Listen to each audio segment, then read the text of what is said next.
Good afternoon. This is Erika with Aurora Heart Healing today, and I am so excited to share this collective healing that I experienced today with one of my clients. Also, if you wait until the end of the video, I am going to be doing a little bit of a guided meditation on being able to receive not only that collective healing clearing, but also you being able to receive in your life. Let's jump in.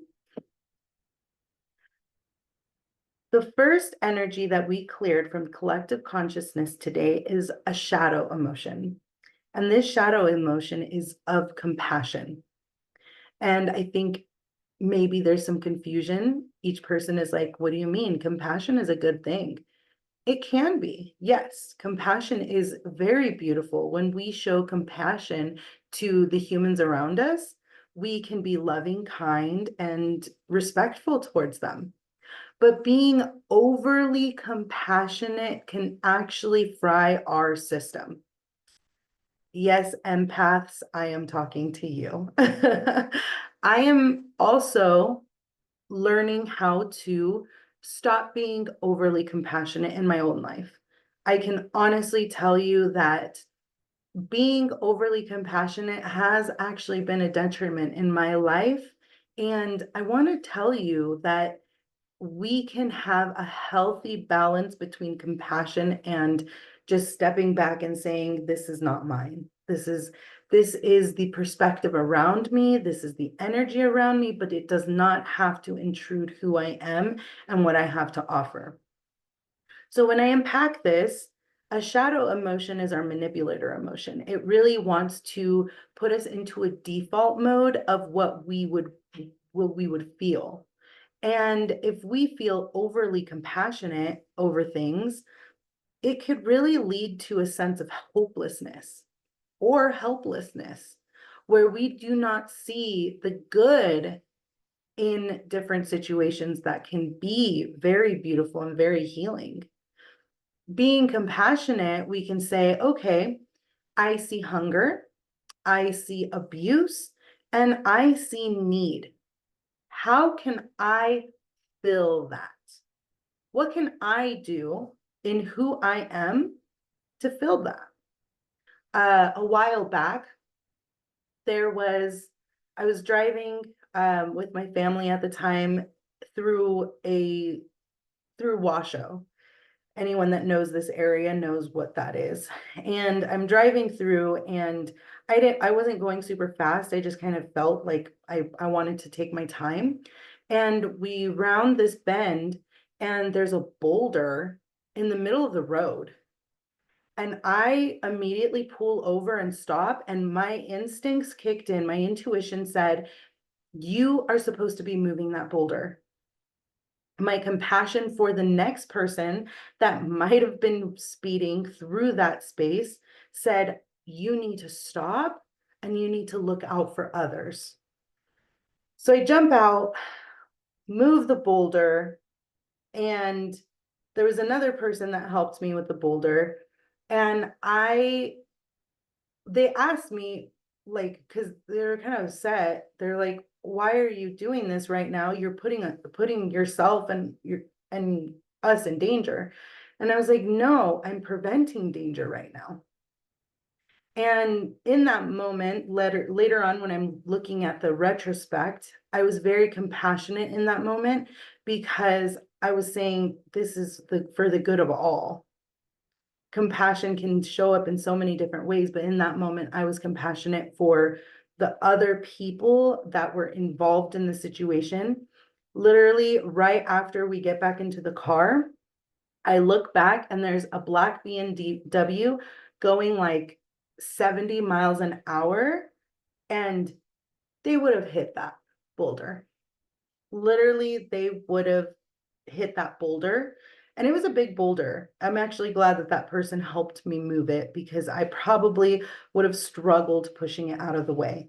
But that compassion wasn't, oh my gosh, I can't believe that someone wouldn't move that boulder. It caused action. And when we think about different things, hunger, How can being overly compassionate make us stagnant in helping people in hunger? Well, if we think about it, there's a lot of homelessness going on. So instead of saying there's just so many people that are homeless, oh my goodness, what can we do?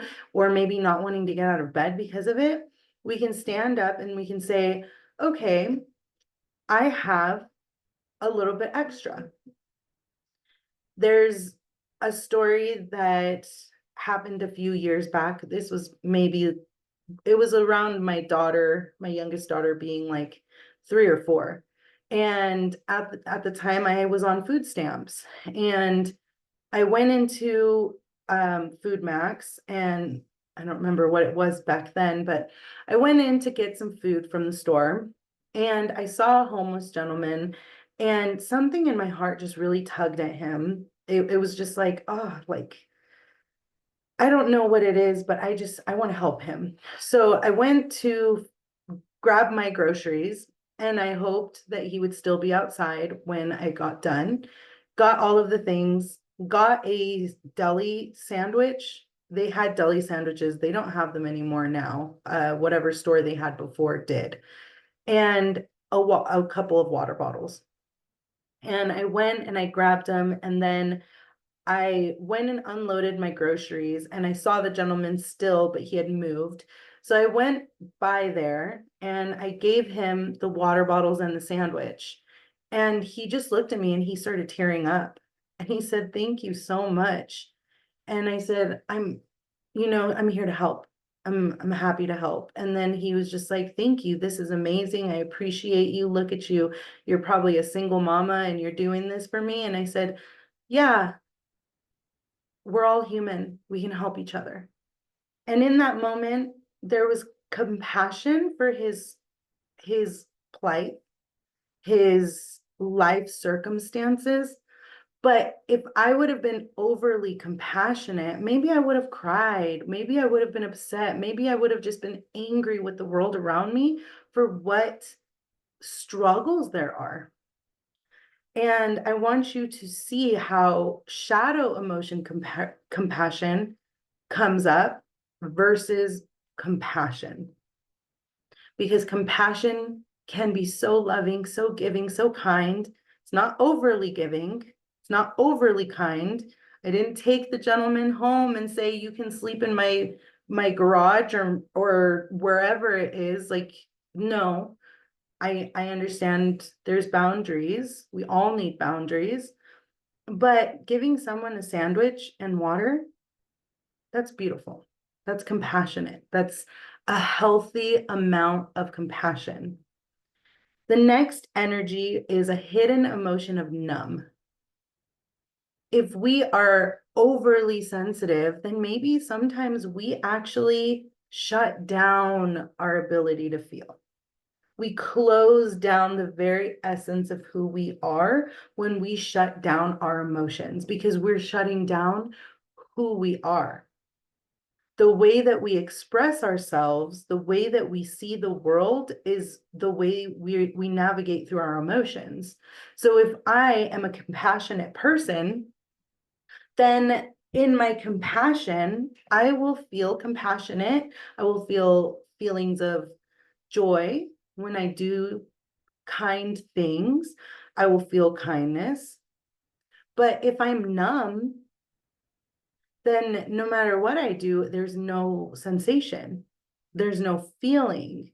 And I've said this before, but I'm going to say it again. Not feeling anything is a dead man's dream, or is a dead man's wish.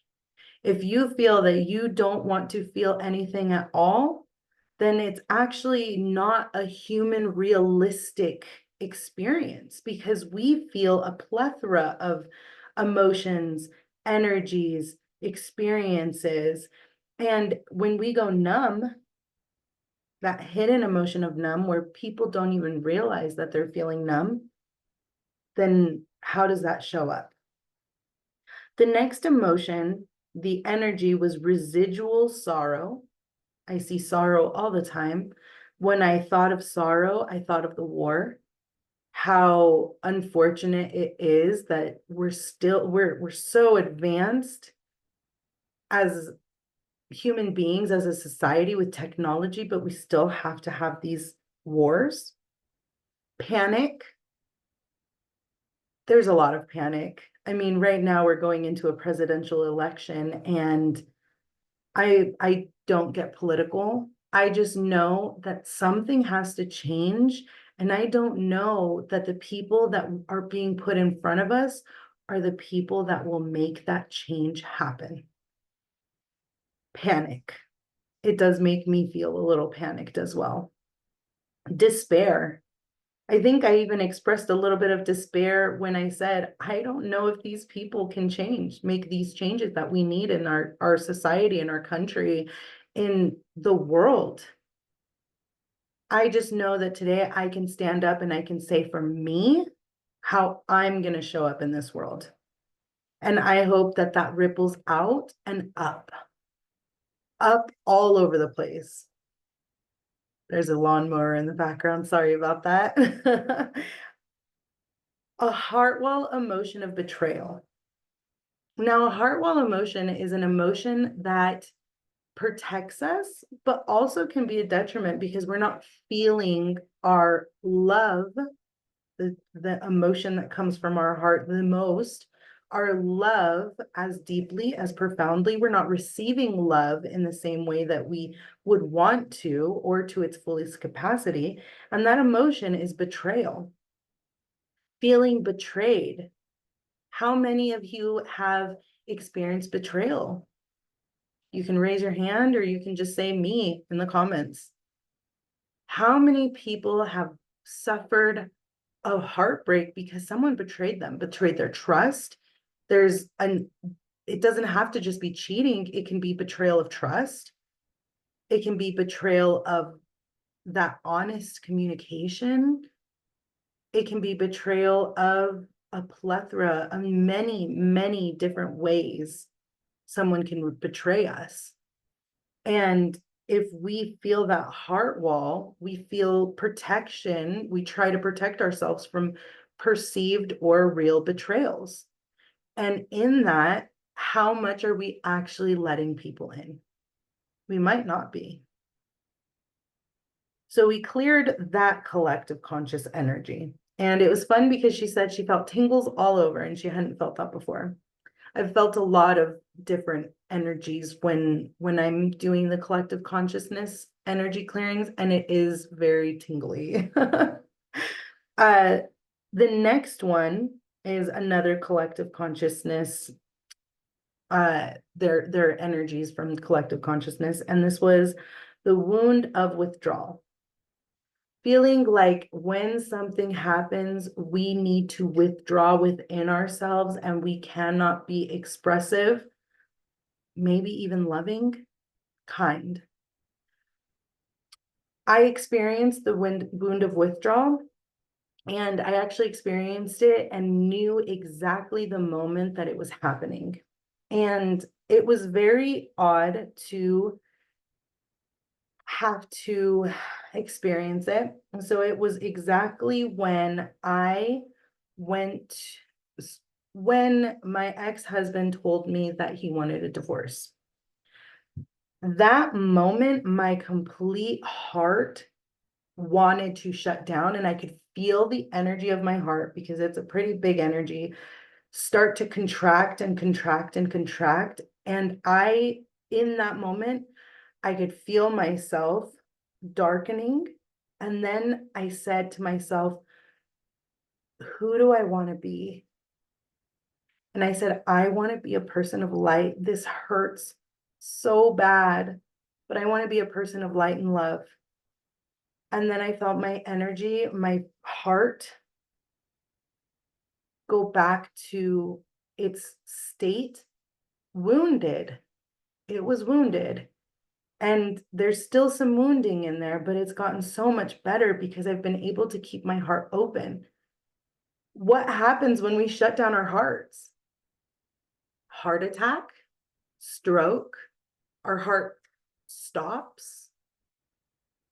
Our physical reactions to our emotional internal state of being are real.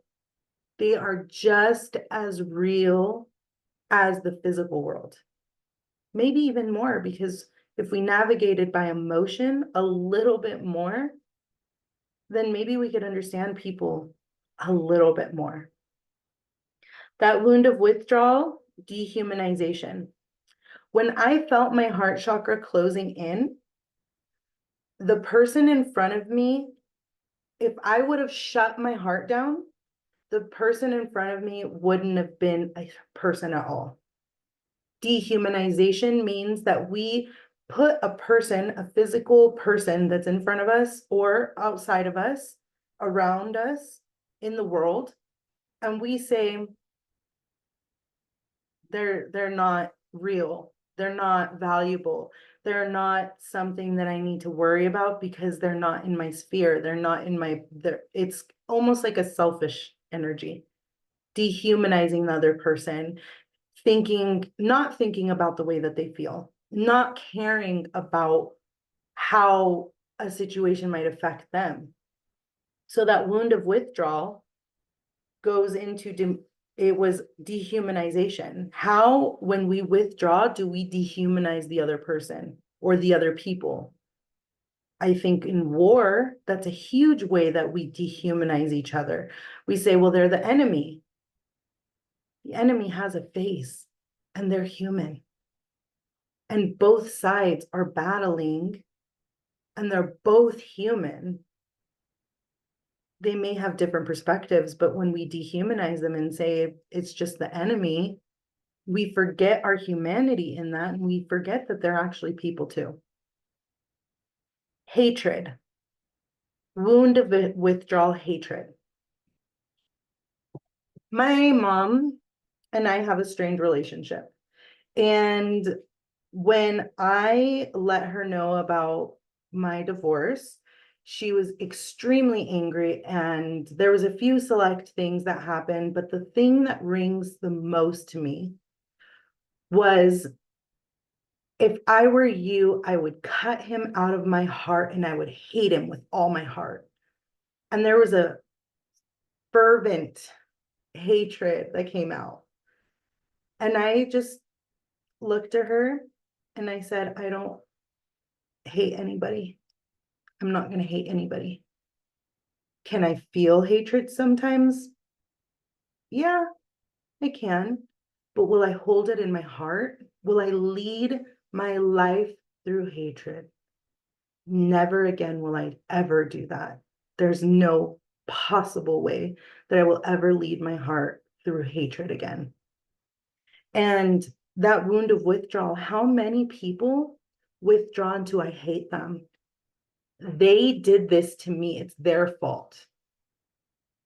Without taking personal accountability, we usually go to hatred because we think it's their fault. They did this, they did that. They're the ones that maybe they did. But somewhere in there you chose. And that one's a hard pill to swallow. When I first started learning about myself, the reason why I went to dating coaches is because my favorite dating coach, Matthew Hussey, said, how can I get right with someone else if I don't get right with myself?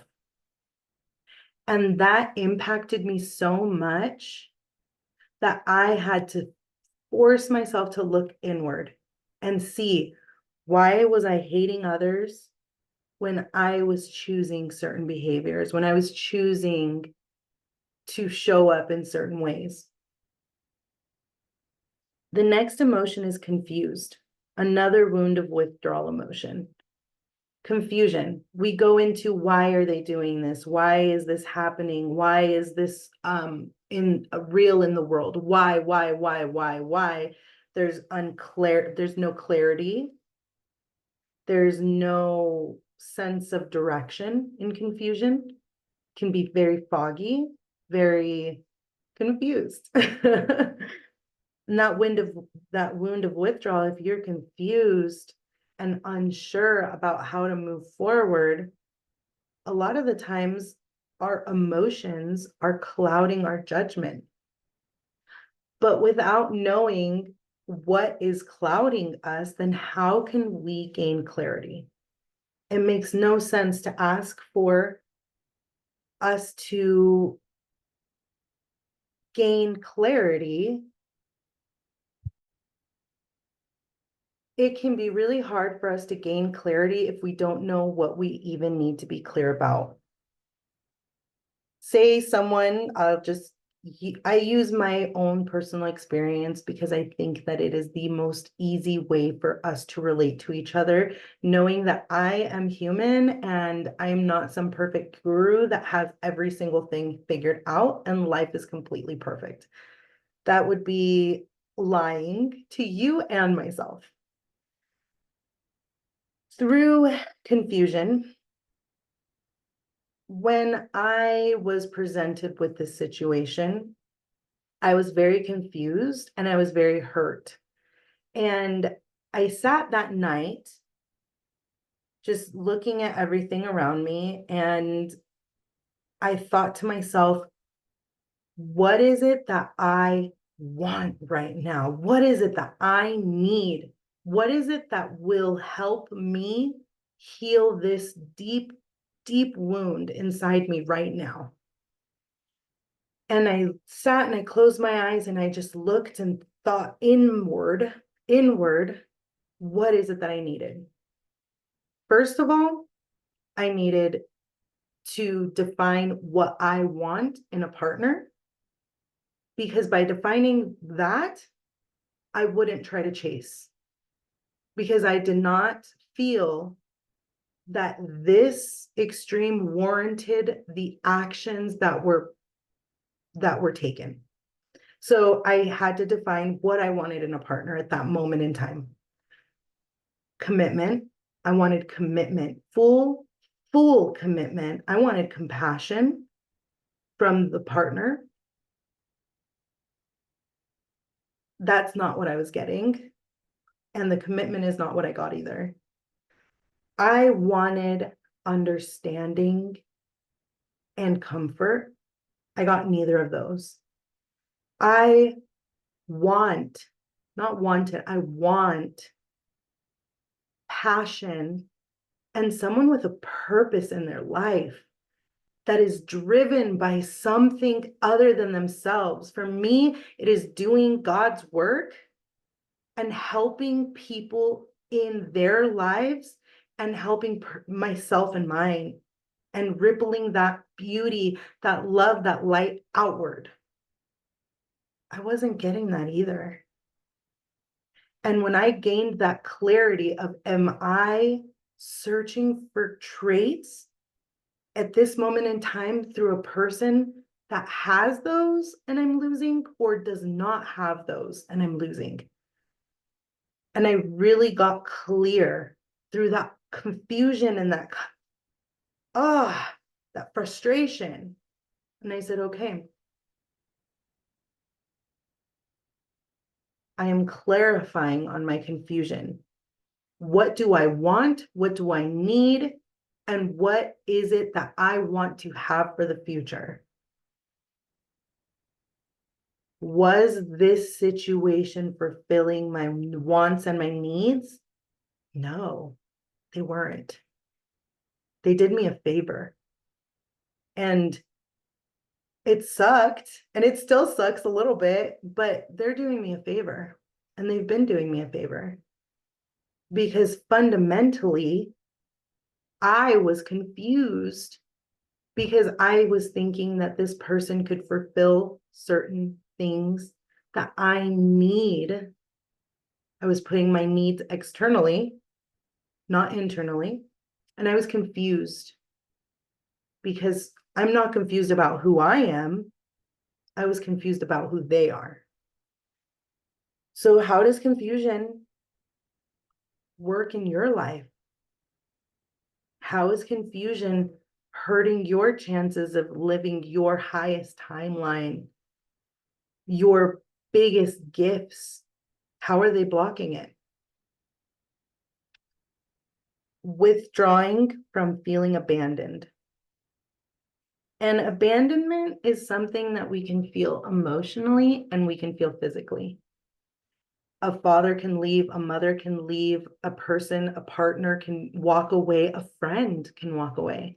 And that creates feelings of abandonment. And when we create a pattern, continual pattern of everyone always leaves me, and how many people in this world feel abandoned, neglected emotionally, and don't really understand that that's what they're feeling. So they either self-sabotage, they can self-sabotage relationships, they can self-sabotage themselves out of careers, out of really beautiful opportunities, or even just fulfilling their dreams. Because as much as others can abandon us, we can abandon ourselves too.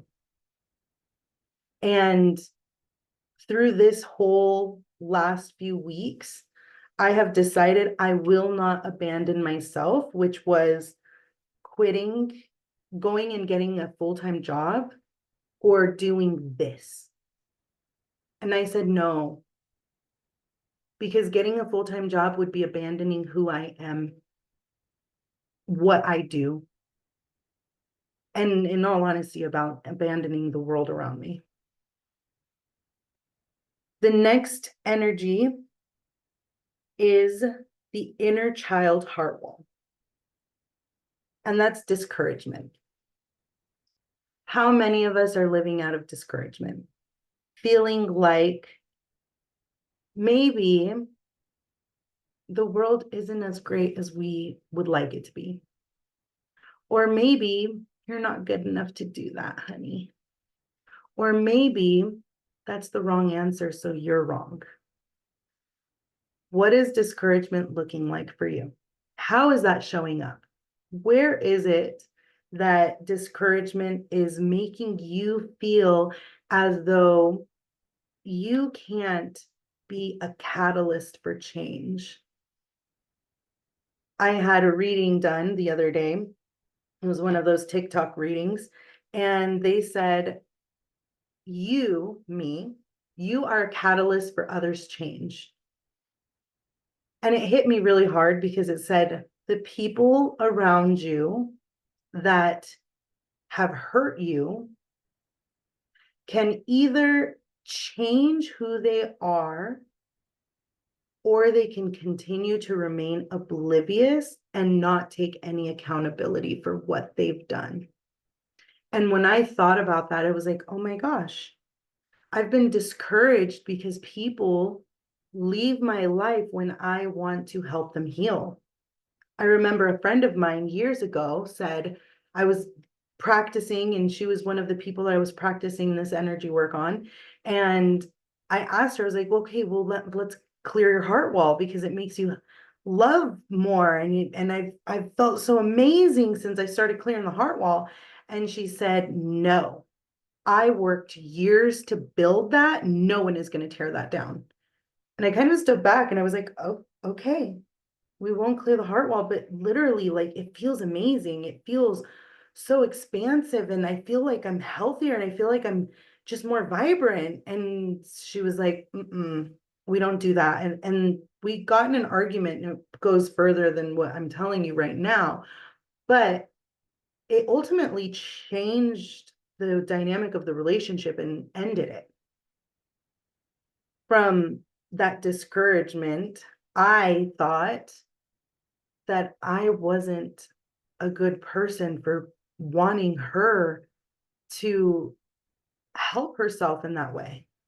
And it was what I wanted for her, yes, but it was also something that she had been so scared to step into. Because heart walls, they're not serving anyone, not even yourself. If I would have let my heart close down with hatred, do y'all think that I would be able to be here and preach about love and light? No, no way. So our heart wall of discouragement, And if all of these emotions or any of these emotions resonate with you as a collective energy that you see in the world, I invite you to allow yourself to soften to these emotions and these energies and say, I release you. Now I'm going to walk into the guided meditation. I want you to take a nice deep breath in through your nose, out through your mouth. Imagine that you are connecting your brain to your heart, that there is a beautiful silver cord,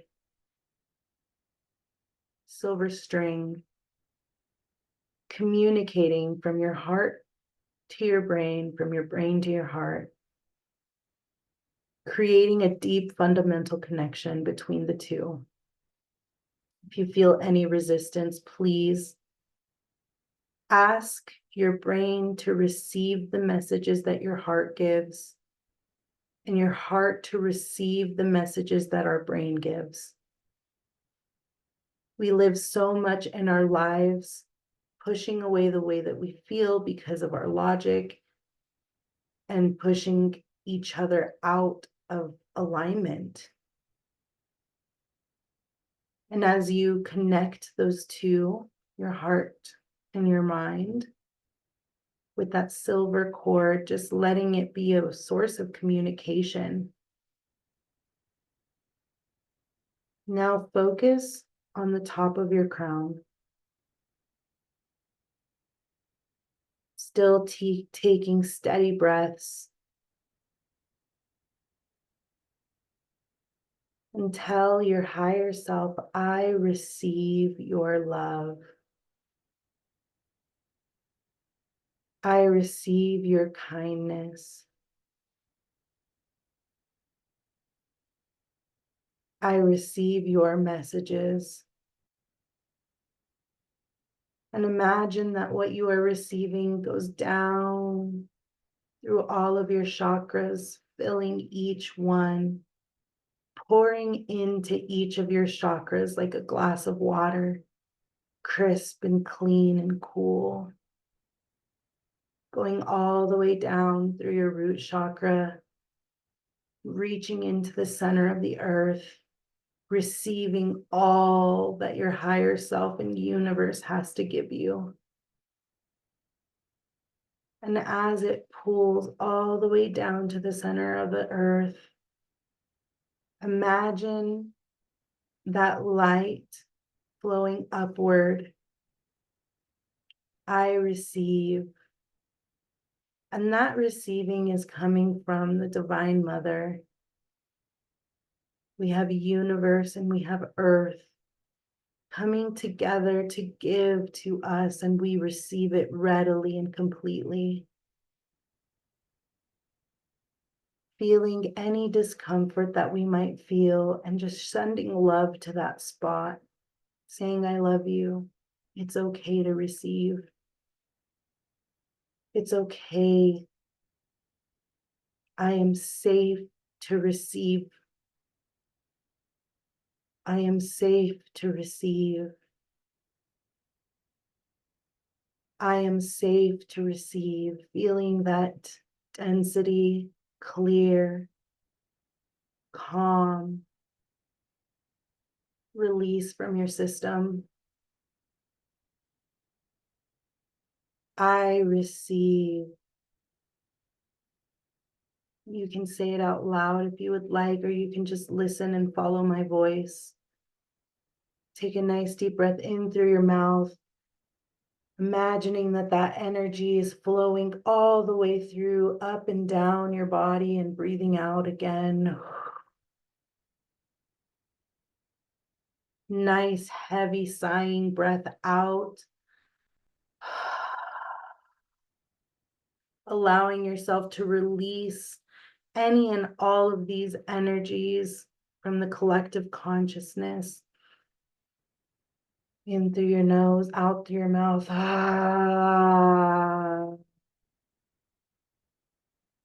Feeling that density release.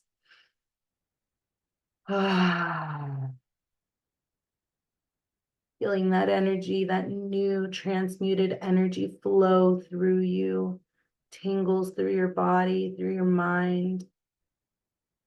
Another breathe in and out. Allowing yourself to fully receive the fullest extent of love and compassion and grace that we can feel. And as you feel those energies fall away, bringing back the peace that you feel in this moment, centering back and aligning once again.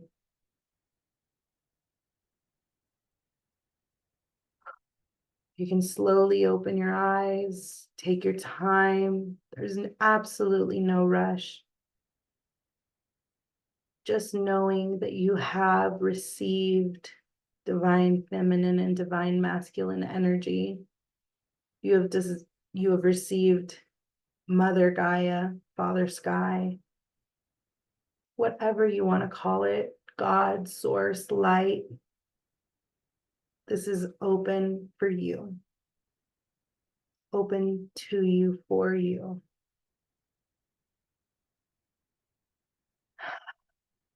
Thank you. And if you want to come back to this meditation, you're more than welcome to. If you have any resistance, I'm going to leave my scheduling link in the bio so that you can schedule your session and we can clear anything that is causing resistance from you to feel this collective consciousness clearing. Sorry, I feel great. Sorry, not sorry. I hope that you all enjoyed this and that it helped you clear these collective consciousness energies from your system so that you can show up in a better place, in a better space for yourself and others.